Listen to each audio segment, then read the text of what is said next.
Hello guys, welcome to the channel review study. So guys, today आज हम देखेंगे कि कैसे आप आपके जो एग्ज़ाम्स है उसमें हाईएस्ट मार्क्स ला सके। और ये मार्क्स आप किस बेस पे लाओगे? तो ये मार्क्स आप आपकी राइटिंग स्किल के बेस पे लाओगे। तो ये वीडियो उन लोगों के लिए इंपॉर्टेंट होगा जो आपकी राइटिंग में जिसमें इंप्रूवमेंट करना चाहते हो, चाहे वो 6th क्लास में हो या फिर आप एक ग्रेजुएशन पे आप या फिर मास्टर्स में आप अगर कोई भी एग्ज़ाम लिख रहे हो। तो किसी भी प्रकार के अगर आप एग्ज़ाम लिखते हो तो उसमें ये वीडियो बहुत ज़्यादा इंपॉर्टेंट रोल प्ले करेगा। जैसा कि अभी स्कूल्स के एग्ज़ाम भी नियर है और कुछ चालू भी हो चुके हैं, तो स्कूल्स के एग्ज़ाम के लिए भी ये बहुत ज़्यादा इंपॉर्टेंट वीडियो रहेगा, जिसमें हम देखेंगे कि कैसे आप हाईएस्ट मार्क्स ला सकते हो और साथ ही साथ आप कैसी राइटिंग करोगे कि जिससे आपको ज़्यादा से ज़्यादा मार्क्स मिले। सो टॉपिक के साथ स्टार्ट करते हैं, how to get good marks in exams. ठीक है, इसमें हम डिस्कस करेंगे how to write good answers, tips and tricks of answers writing, method of writing and rules and regulations क्या क्या है कि जिससे आप आंसर राइटिंग करें। तो सबसे पहले अगर हम बात करते हैं तो सबसे पहले आपको क्या करना है कि आप जैसे ही आपको क्वेश्चन पेपर मिलता है और उसके बाद आप क्या करोगे कि आपको राइटिंग की बात करें तो एक भी क्वेश्चंस को आपको छोड़ना नहीं है। अटेंड ऑल द क्वेश्चंस, सभी के सभी क्वेश्चंस को आपको अटेम्प्ट करना जरूरी है। ठीक है, attend all the questions without living it. तो ऑल द क्वेश्चंस अटेम्प्ट होंगे तो आपको ज़्यादा मार्क्स मिल जाएंगे। ठीक है, मार्क्स ज़्यादा मिलेंगे क्योंकि आपने क्वेश्चंस अटेम्प्ट किए। हो सकता है, देखिए, जैसे कि हो सकता है कि आपको कोई आंसर्स नहीं आ रहे, तो वहाँ पे भी आप क्या करोगे, आप वहाँ पे भी आंसर्स कुछ ना कुछ लिखो, ताकि हो सकता है बाद में चल के आपने जो सोचा था वही आंसर क्या हो, आपका सही हो। और वो आंसर सही होने पे क्या होगा, उस पर कुछ ना कुछ मार्क्स एक्स्ट्रा जो चेकर है वो आपको दे देगा। और इससे क्या होगा, आपके जो मार्क्स है वो थोड़े से बढ़ जाएंगे। राइट, तो आपको अटेम्प्ट करना है ऑल द क्वेश्चंस, क्योंकि सफिशिएंट टाइम होगा आपके पास, तो आपको अटेम्प्ट करना है। राइट, अब नेक्स्ट अगर बात करें तो हम बात करते हैं एमसीक्यूज़ की। तो हर एग्जाम में क्या होता है, एमसीक्यू आते ही, ठीक है, मल्टीपल चॉइस क्वेश्चन जिसको हम बोलते हैं। तो इनको सॉल्व करने का सबसे अच्छा तरीका क्या है? देखो, सबसे पहली बात, तो सबसे पहले एक भी एमसीक्यूज़ को कभी भी नहीं छोड़ना है। ठीक है, माइनस मार्किंग तो ऐसे एग्जाम्स में होती नहीं है, तो माइनस मार्किंग नहीं है तो आपको एक भी क्वेश्चंस को क्या है, छोड़ना नहीं है। क्योंकि एमसीक्यू में 4 ऑप्शंस होंगे और उन 4 ऑप्शंस में किसी को भी चुनना है। तो गलती से भी अगर कोई छूट रहा हो तो एट लास्ट टाइम पे आप जो भी आ रहा है आपका ABCD सभी लिख दो। लेकिन जल्दी से जल्दी क्या करना है कि एक भी क्वेश्चंस को छोड़ना नहीं है। हो सकता है बाद में चल के ये आपका सही भी हो सकता है अगर गलत याद नहीं भी हो तो सबसे बड़ी मिस्टेक कई बार करते हैं एमसीक्यू छोड़ने की, तो वो बिल्कुल नहीं छोड़ना है। Next, use elimination method. अब एमसीक्यू आपके आ रहे हैं तो एलिमिनेशन मेथड क्या होती है, देखिए कि जैसे कि क्वेश्चन है आपका, अब क्वेश्चन में आपके A, B, C और D ऑप्शन दिए हुए हैं। ठीक है, sorry, C and D option दिए हुए हैं। तो ये तीनों ऑप्शन दिए हुए हैं, तो इसमें से आपको कुछ ऐसे ऑप्शंस होंगे जिसको आप ऑटोमेटिकली क्या कर रहे हो कि बता रहे हो कि ये हो ही नहीं सकता इसका आंसर, है ना। तो एक दो तो ऐसे होंगे, तो दो अगर आपने निकाल दिए तो एलिमिनेट कर दिया, तो बचे वाले दो में से आप परफेक्शन को चूज कर सकते हो। या ये भी हो सकता है कि आपको ये पता है कि ये 3 नहीं है, तो बचा वाला क्या हो जाएगा, आपका आंसर हो जाएगा। तो एलिमिनेशन मेथड का यूज करो एमसीक्यू में। ठीक है, एलिमिनेशन मेथड में बहुत सारे आंसर्स आपके सही हो जाएंगे। राइट, और आपको अगर परफेक्ट आ रहा है कि हाँ यही आंसर है, तो वो तो बहुत अच्छा है ना। तो यहाँ पे आप क्या कर सकते हो, एमसीक्यू में एलिमिनेशन मेथड का यूज़ कर सकते हो। और परफेक्ट जो आंसर आता है या 50-50% जिसके चांस है, तो ज़्यादा जिसके चांस है उसको आप क्या करो, यूज़ करो। राइट, तो आप एमसीक्यू में कोई भी क्वेश्चंस को नहीं छोड़ोगे। दूसरा है, एलिमिनेशन मेथड का यूज़ करोगे अगर आपको नहीं बन रहा है तो। ठीक है, और कोई भी आंसर्स को नहीं छोड़ेंगे, तभी क्या होंगे, आपके सभी आंसर क्या हो जाएंगे, सही हो जाएंगे। नेक्स्ट हम बात करते हैं, तो राइटिंग जो वर्क है आपका, कि जो आंसर राइटिंग आप लिखोगे तो उसमें कैसा कार्य करना है, या लेखन कार्य जिसको हम बोलते हैं। सबसे पहले आपकी जो आंसर बुक है या आंसर सीट है, उस आंसर सीट में आपको मार्जिन दिए हुए होंगे। तो मार्जिन में क्या करना है, सबसे पहले आपको सिर्फ क्वेश्चन लिखना है और आंसर लिखना है। राइट, इसमें किसी भी प्रकार के पॉइंट नंबर नहीं डालोगे और किसी भी प्रकार का रफ कार्य इस साइड नहीं करोगे, कौन से, लेफ्ट हैंड वाले मार्जिन में। राइट, तो आपको अगर बोर्ड की कॉपी की बात करें तो दोनों साइड मार्जिन होता है, तो किसी भी प्रकार से जो रफ वर्क है वो लेफ्ट हैंड वाले मार्जिन में नहीं करोगे, राइट हैंड वाले में कर सकते हो। ठीक है, तो आपकी जो आंसर सीट होना चाहिए वो कैसी होना चाहिए, नीट होना चाहिए, क्लियर होना चाहिए। ठीक है, क्लियर राइटिंग होना चाहिए, that is most important. Right, तो फर्स्ट पॉइंट क्या है, नीट एंड क्लियर राइटिंग, स्वच्छ और स्पष्ट लेखन, है ना। तो आप अगर कुछ भी लिख रहे हो, फॉर एग्जाम्पल कोई भी वर्ड लिख रहे हो, तो वो वर्ड कैसा होना चाहिए, बार बार उसको काटे नहीं। अगर आपका गलत हो गया तो एक बार ऐसा काट दे बस। जैसे कि आपने फॉर एग्जाम्पल अगर आपने लिखा है आपने लिखा है राइटिंग, ठीक है, और ये पता चला है कि आपका गलत हो गया, तो आप क्या करोगे, बस एक इसमें काट दोगे। ऐसा नहीं कि आप ये कर रहे हो, ये कचरा कर रहे हो। ठीक, ये करोगे तो इससे क्या होगा, इससे जो आपके आंसर्स है वो बहुत, या फिर जो चेकर है उससे बहुत गलत गलत इफेक्ट पड़ेगा। तो make sure that your answer copy is neat and clear writing, in neat and clear writing. Second point क्या है, write the answer in the proper manner, उत्तर को उचित तरीके से लिखे। उचित तरीका क्या होता है, सबसे पहले हम क्या करेंगे, अब उचित तरीके में हम क्या करेंगे कि जैसे आपसे कोई क्वेश्चन पूछा गया है, सस्टेनेबल डेवलपमेंट पूछा गया, तो अब आप मान लो सस्टेनेबल डेवलपमेंट गोल पूछा गया, तो उसके पहले क्या करोगे आप सस्टेनेबल डेवलपमेंट की डेफिनेशन लिखोगे और फिर उसके बाद आप उसका गोल बताओगे। फॉर एग्जाम्पल राइट, ये क्वेश्चन किसी से भी हो सकता है, साइंस से हो सकता है, सोशल साइंस से हो सकता है, मैथ से हो सकता है, तो जिससे भी आपका क्वेश्चन पूछे, लेकिन सबसे पहले क्या करना है, साइंस में भी अगर आपसे कोई क्वेश्चन पूछे, ठीक है, तब भी आप क्या करोगे, सबसे पहले उस कॉन्टेस्ट में, जिस कॉन्टेस्ट में आपसे क्वेश्चन पूछा गया है उसका क्या करोगे आप डेफिनेशन लिखोगे, डिफाइन करोगे, और डिफाइन करने के बाद अब आप क्या करोगे, अब उसके पॉइंट्स लिखोगे, राइट। तो प्रॉपर मैनर में होना चाहिए और आपका जो आंसर्स है वो प्रॉपर एक पेज में हो जाए, ज़्यादा बेटर है, राइट, है ना। तो मतलब प्रॉपर जो भी पेज हो रहा है वो खत्म होने तक हो, अगर एक दो लाइन साइड में छूट रही है उसके पहले ही आप क्या कर दो, आंसर्स को कंप्लीट कर दो। अभी मैं आंसर शीट भी दिखाऊंगा कुछ टॉपर्स की, तो वो भी आप देख के अंडरस्टैंड कर सकते। नेक्स्ट है आपका understand the questions.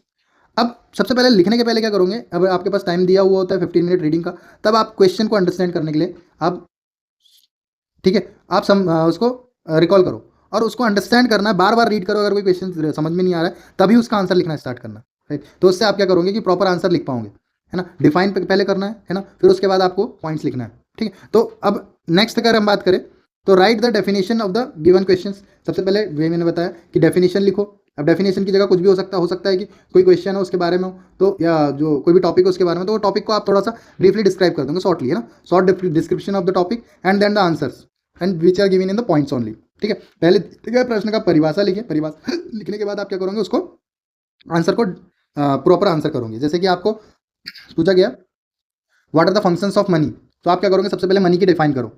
Money is suppose money is anything which is use for medium of exchange, right, with that is money. अब आपको क्या करना है, this are the functions of money, फिर पॉइंट डालोगे। अब पॉइंट कैसे डालोगे वो भी मैं आपको बताऊंगा, ठीक है। नेक्स्ट है right your answers in points, बिंदुओं में लिखे। अब इसका मतलब क्या है कि अपना जो आंसर्स है उसको आपने डिफाइन कर दिया, उसके बाद आपको पॉइंट्स में ही लिखना है। पॉइंट्स में लिखने का क्या है, जैसे कि 4 मार्क का क्वेश्चन है ना, 4 मार्क का क्वेश्चन, अगर आपने पॉइंट लिखे है, ठीक है, 1 2 3 4, अब 4 पॉइंट दिख रहे हैं चेकर को, ये दे दिया आपको क्या 4 मार्क्स, राइट। तो पॉइंट्स में लिखने से क्या होगा, आपका जो टाइम है वो भी मैनेज हो जाएगा। दूसरी बात ये है कि आपको अंडरस्टैंड भी कर पाओगे और आपको नीट एंड क्लीन भी दिखेंगी आंसर सीट, राइट। तो पॉइंट्स में लिखे। अब यहाँ पे देखो एक चीज़ और आती है कि अगर मान लो आपको 4 पॉइंट नहीं पता है, 3 ही पॉइंट पता है, तो पॉइंट्स आप ऐसे नहीं डालोगे। जैसे ये आंसर कॉपी है आपकी ये, और इसमें क्या होता है, दोनों साइड मार्जिन है, राइट। यहाँ पे क्वेश्चन नंबर होगा और यहाँ पे आपका आंसर होगा, ठीक है। तो आपने डेफिनेशन लिखी, डेफिनेशन लिखने के बाद अब आप this are the function, right. तो पॉइंट की जगह आप क्या करोगे, स्टार डालो, स्टार डालो, या फिर आप क्या कर दो, ऐसे पॉइंट डाल दो। अब चेकर का क्या होगा, ये साइकोलॉजिकल इफेक्ट की बात कर रहा हूँ। देखो चेकर का क्या होगा कि वो समझ में नहीं आ रहा है कि 3 पॉइंट है, अगर 3 पॉइंट लिख रहे हो 1 2 3 ऐसे लिख दिए, तो बस उसको दिख रहा है क्लियरली कि 3 पॉइंट है, 3 मार्क्स। लेकिन आपने क्या किया, आपने पॉइंट्स बना दिए या फिर आपने स्टार बना दिया, तो इसको क्या दिख रहा है कि ये 3 है या 4 है, उसको वो अंडरस्टैंड नहीं कर पाएगा। तो क्या करोगे आप, यहाँ पे हो सकता है कि वो एक डेफिनेशन का भी दे दे, ऐसे करके 4 मार्क्स आपको मिल जाए, ठीक है। तो यहाँ पे आप थोड़ा साइकोलॉजिकल इफेक्ट डाल सकते हो। एक और दूसरा तरीका क्या है, अगर आपको फिर भी पॉइंट्स नहीं याद आ रहे और बहुत कम याद है उसके बारे में, तो आप पॉइंट्स की जगह तब आप यूज़ करोगे किसका, आप यूज़ करोगे पैराग्राफ राइटिंग का। अब पैराग्राफ राइटिंग से क्या होगा कि वो खुद अंडरस्टैंड नहीं कर पाएगा कि कहाँ आंसर्स के कहाँ पॉइंट्स हैं, और उसके बाद वो पॉइंट्स को छाटते रहेगा, और उसके बाद हो सकता है वो आपको एक्स्ट्रा मार्क्स भी दे दे, है ना, 3 मार्क्स दे दे। क्यों, क्योंकि हो सकता है कुछ आपने डिस्क्रिप्शन थोड़ा ज़्यादा लिख दिया हो, है ना। तो आप ऐसा भी कर सकते हो। एक और इंपॉर्टेंट बात, जब भी, फिर अगला टॉप पॉइंट जो है हमारा, make the heading of your points, ठीक। आपको हेडिंग बनाना है आपके पॉइंट्स की, ठीक। अब जैसे आपने स्टार डाला और उसके बाद हेडिंग डालोगे, ठीक है, क्या है ये, मेजर ऑफ वैल्यू, ठीक है, ये हेडिंग डाल दी। अब हेडिंग डालने के बाद सिर्फ हेडिंग पे नहीं छोड़ना है, कोई भी चेकर आपको 4 पॉइंट हेडिंग हेडिंग लिखने के 4 मार्क्स नहीं देगा, उसका आपको डिस्क्रिप्शन भी लिखना है। भले ही आप जो हेडिंग है उसी को आप डिस्क्राइब कर दो, money is use for the क्या मेजर ऑफ वैल्यू, बस, राइट। अब ये 2 लाइन में आपने लिख दिया, डिस्क्रिप्शन भी वही है, पॉइंट भी वही है, लेकिन आपने क्या किया, वर्ड लिमिट को कवर कर दिया। तो आपको क्या मिलेंगे, हो सकता है दिख रहा है, चलो मिल गया क्या, 4 पॉइंट। तो आपको पॉइंट्स प्रॉपर सिर्फ पॉइंट नहीं लिखना है, आपको क्या करना है, उसकी हेडिंग के साथ डिस्क्राइब भी करना है, ठीक है। डिस्क्राइब आप 2 लाइन में कर सकते हो, कोई भी एग्जाम किसी में भी आप कर सकते हो, ठीक है। नेक्स्ट है use flow chart and diagrams. Flow chart आरेख का उपयोग कर सकते हो। कोई भी आप अगर क्या बना रहे हो, कोई भी आंसर लिख रहे हो, तो उसमें फ्लो चार्ट का यूज करें, ठीक है। फ्लो चार्ट का यूज करने से जो चेकर है उसके इफेक्ट पड़ेगा कि इसको सब कुछ पता है, फ्लो चार्ट का यूज़ किया है, ठीक है, डायग्राम का यूज़ किया है, तो मतलब आपको मार्क्स ज़्यादा मिल सकते हैं उसके कारण, ठीक है। तो डायग्राम का प्रॉपर यूज़ करो, है ना, जो भी आपके डायग्राम्स है, या फिर फ्लो चार्ट का यूज़ करो, ठीक है। नेक्स्ट है complete word limit of your answers, ठीक है। अब आंसर्स की, हर आंसर्स की क्या है, वर्ड लिमिट दी हुई है, तो वर्ड लिमिट के अकॉर्डिंग ही आपको क्या करना है, आंसर्स लिखना है। थोड़ा ज़्यादा हो जाएगा चल जाएगा, लेकिन कम नहीं करना, ठीक है। तो ये है कुछ पॉइंट्स जिसमें आप क्या कर सकते हो, आंसर राइटिंग कर सकते हो, ठीक है। ये इंपॉर्टेंट पॉइंट्स हैं, इनको याद रखोगे, है ना। अब नेक्स्ट बात करते हैं, what other important things to use in your answer sheet. आपके उत्तर पत्रिका में उपयोग करने के लिए अन्य महत्वपूर्ण बातें क्या क्या है, ठीक। अब इफेक्ट डालो किस पे, चेकर्स के मनोविज्ञान पे। आप कैसे इफेक्ट डालोगे, आप इफेक्ट डाल सकते हो आपकी राइटिंग से, है ना। अगर आपकी राइटिंग बहुत ज़्यादा नीट एंड क्लीन है, हो सकता है आपको कम मार्क्स में मिल रहा है, लेकिन आपको वो राइटिंग से इंप्रेस होकर क्या कर सकता है, वो आपको ज़्यादा मार्क्स देते हैं। दूसरा है नीट एंड क्लीन, अगर आपकी answer writing neat and clean है तो भी आपको ज़्यादा मार्क्स दिए जा सकते हैं, ठीक है। दूसरा, अगर आपने अच्छे से लिखा है, मान लो आपको कोई आंसर नहीं आ रहा है और आपने उसको पैराग्राफ में लिख दिया, है ना, आंसर नहीं आ रहा पैराग्राफ में, तब वो आंसर क्या है, ढूंढने में थोड़ा सा हो सकता है उसको ऐसा लगेगा एक पॉइंट सही होगा, तो उसके मार्क्स आपको दे सकता है।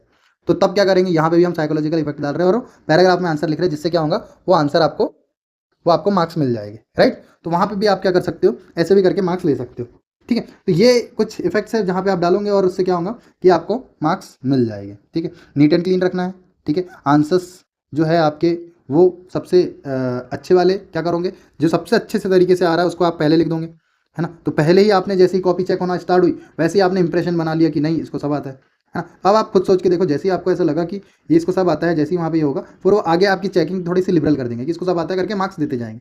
तो यहाँ पे आप क्या डाल सकते हो, इफेक्ट डाल सकते हो, ठीक है। अब एक और चीज़ आप क्या कर सकते हो कि आपका आंसर लिखना हो गया है और कॉपी पूरी कंप्लीट हो गई है, उसके बाद आप क्या करोगे कि आप आपके जो आंसर्स लिखे हैं, है ना, बिटवीन द आंसर्स आप लाइन खींच सकते हो if you want to, otherwise it is not compulsory, but अगर आप चाहते हो तो आप कर सकते हो, ठीक है। ये आप स्केल वगैरह से खींच सकते हो। नेक्स्ट है right your questions and answers in only in margin. अगर मैं बात कर रहा हूँ, जैसे कि मैंने अभी बताया, ये आपकी क्या है, आंसर सीट है ना। मैं आंसर सीट दिखा देता हूँ, ये आंसर सीट है, राइट। ये आपकी आंसर सीट है। अब आंसर सीट में देखिए, एक साइड इधर मार्जिन है, दूसरा इधर मार्जिन है ना। ये बोर्ड की आंसर सीट है।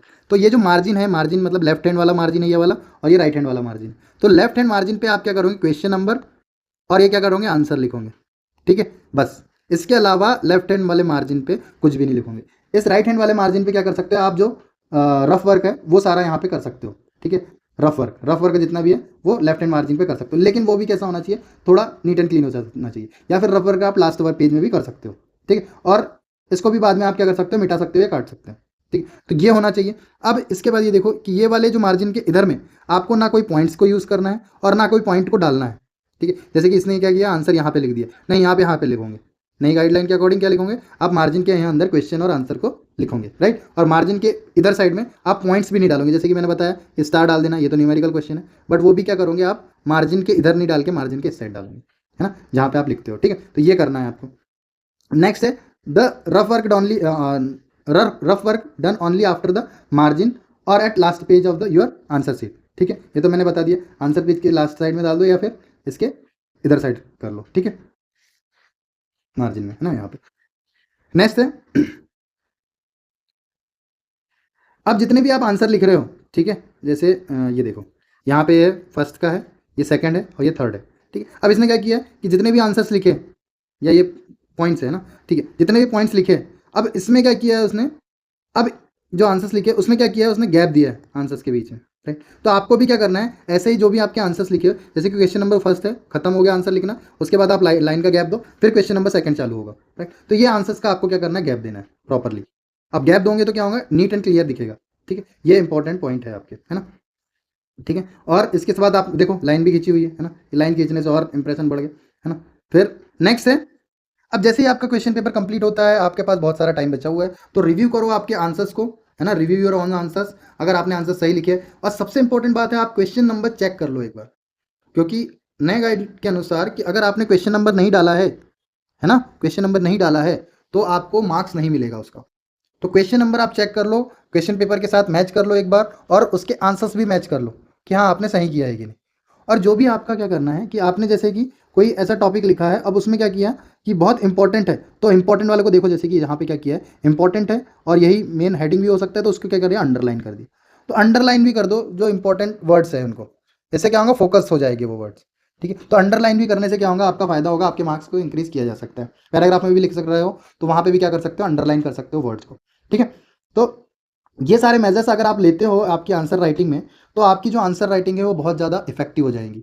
सबसे पहला क्या बताया मैंने, नीट एंड क्लीन होना चाहिए, है ना, और आपके आंसर जो होना चाहिए प्रॉपर मैनर में होना चाहिए, ठीक है। और जो आप अगर आंसर लिख रहे हो तो पॉइंट्स में होना चाहिए, अगर याद नहीं है तो उसको क्या करो, पैराग्राफ में लिख दो, ठीक है। और एक भी क्वेश्चन को छोड़ना नहीं है ना, सभी को क्वेश्चन को यूज़ करना, लिखना है, चाहे वो आपको आ रहा हो, कुछ ना कुछ आपको याद होगा तो कुछ ना कुछ लिख दो, मार्क्स बढ़ाना है तो, ठीक है। और क्वेश्चन नंबर सही डालना है, आंसर भी मार्जिन के इधर होना चाहिए, है ना, यहाँ होना चाहिए, है ना, क्वेश्चन और आंसर। और सारे पॉइंट्स बनाना है, पैराग्राफ में लिख रहे हो तो भी अच्छे से पैराग्राफ को राइट करना है, ठीक है। आप उनको क्या कर सकते हो, अंडरलाइन कर सकते हो वर्ड्स को, जो इंपॉर्टेंट वर्ड्स है, ठीक है। इसके बाद रफ वर्क जो है आपको लास्ट पेज में करना है, ठीक है। अगर आप हेडिंग बना रहे हो या पॉइंट्स बना रहे हो तो पॉइंट को डिस्क्राइब भी करना जरूरी है, डायरेक्ट पॉइंट बना के छोड़ नहीं देना है, क्योंकि उससे आपको फुल मार्क्स नहीं मिलेंगे, इसलिए पॉइंट को डिस्क्राइब भी करना है ना। और इसके अलावा है लास्ट में आपको रिव्यू करना है योर ऑन आंसर्स, ठीक है, ताकि क्या आपने सही लिखा है कि नहीं, अगर टाइम बचता है तो। अदरवाइज आप स्टार्टिंग से सही टाइम लेके चलो और क्वेश्चन नंबर प्रॉपर सही डालना है,